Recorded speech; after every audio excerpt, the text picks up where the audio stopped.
The appeal followed a trend of steady expenditure increases that have seen requests for funds grow almost threefold from $7.9 billion in 2011. This appeal, Appeal 2017, comprising strategic and coordinated response plans covering 33 countries, is calling for $22.2 billion US, the highest amount we have ever requested.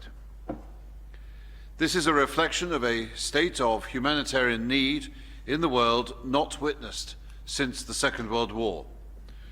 More than 128 million people urgently need our support and solidarity to survive and live in safety and dignity.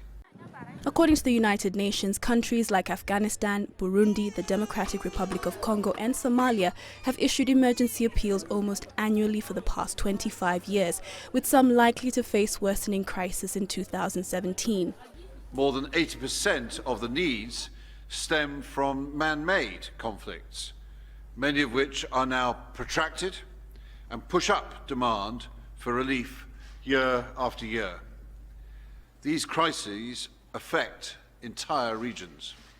In 2016, the UN sought $22.1 billion, having initially appealed for $20.1 billion. But a shortfall in donations meant the appeal was only 51% funded, as at the end of November. Part of the reason we have such a gap, or we have such a high level of need, is another extremely worrying trend. The fact that, in a way, humanitarian action has de facto become a substitute for any meaningful political action to prevent or end crisis. The majority of the situations in this appeal are protracted conflict situations. And we should never forget that humanitarian action cannot be a substitute for political action. We are not going to resolve these crises through humanitarian action. In Syria, humanitarian needs are expected to grow exponentially if no political solution is found to the nearly 6-year-old conflict, with 13.5 million people requiring aid.